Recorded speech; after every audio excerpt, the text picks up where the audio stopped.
So as I was discussing with Eric earlier this week what was going to happen this morning, he said, well, we're going to have 3 Pinecresters share their experience, and then you have 5 minutes to talk about what Pinecrest means to you. And that's really hard, as you guys know. It's so hard to communicate to people who have not been to Pinecrest what it means. I was involved with Pinecrest for 20 years.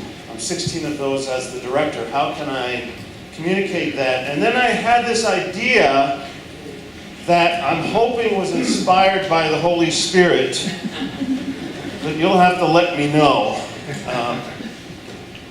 We'll just see.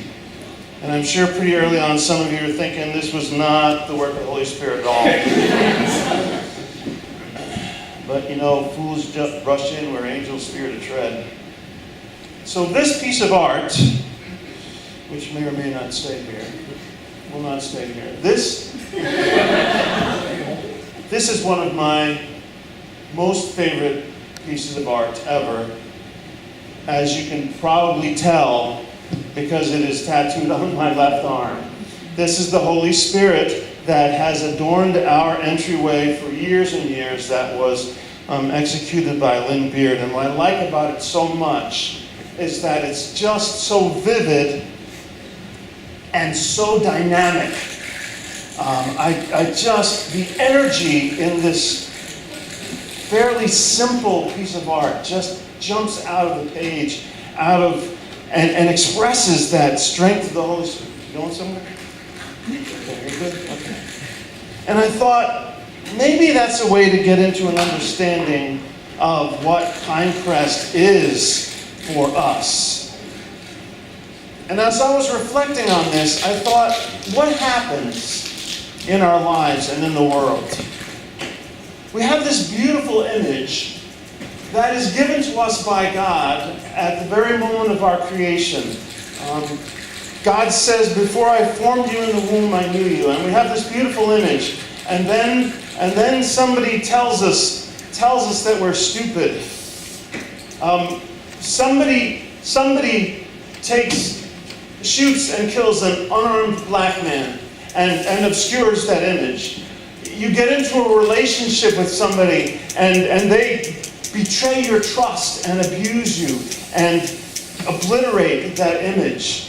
You begin to accept those people's definition of you and think, yes, they're right. That is who I am. I am not worthy. I am not good. I am not beautiful. We do the same thing to the environment. We take advantage of it and obscure the image of God that exists in the environment. And we continue to do these things, and we allow other people to do these things, so that eventually what we have left is something that looks hardly beautiful, hardly worthwhile, hardly like the thing that God has created. And even though that image is still there, still underneath, still present, we can't hardly see it anymore because of what others have done to us, what we have done to ourselves, what we've allowed to be done, and our sense of helplessness at doing anything differently. And unfortunately, this becomes the story of what it's like to live in this world, on this earth. People constantly doing things to obscure that beautiful image, so that what was created with dynamism and energy and power becomes ugly and hateful and violent. And what we have left is something that is not beautiful. And believe as we might that God is still in that image, that we still bear that image because of our created nature, we lose our ability to see it, to feel it, to know it. So, what does Pinecrest mean to me?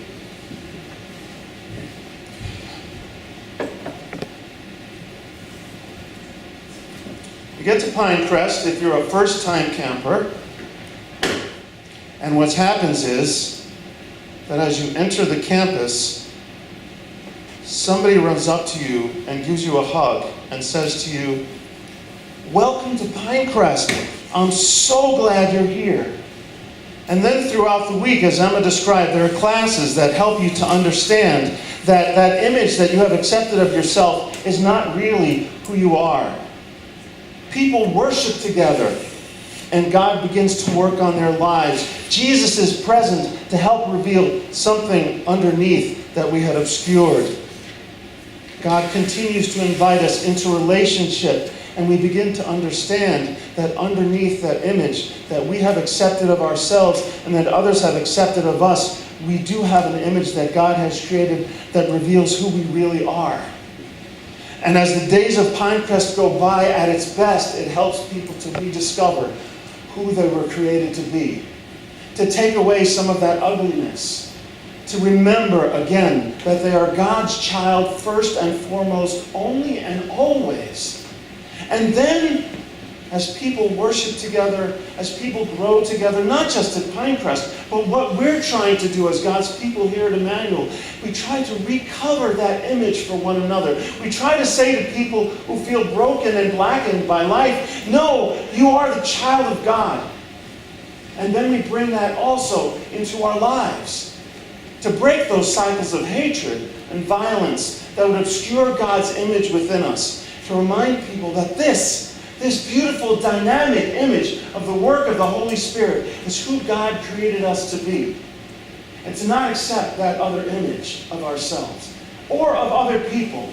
For if this is true of me and of you, it is true of all God's children. And our responsibility, our calling, is to help other people to see that image. And sometimes we'll use words, and sometimes we'll use hugs, and sometimes we'll use the joy of music as our ringers are about to do, and sometimes we'll just use a touch. But always our calling as God's people is to help them to recover this image, this understanding of themselves as this dynamic, beautiful, wonderful creation who find our origin and our source and our destiny in God. And that is what not only Pinecrest, but the entire life of faith means to me. Thank you.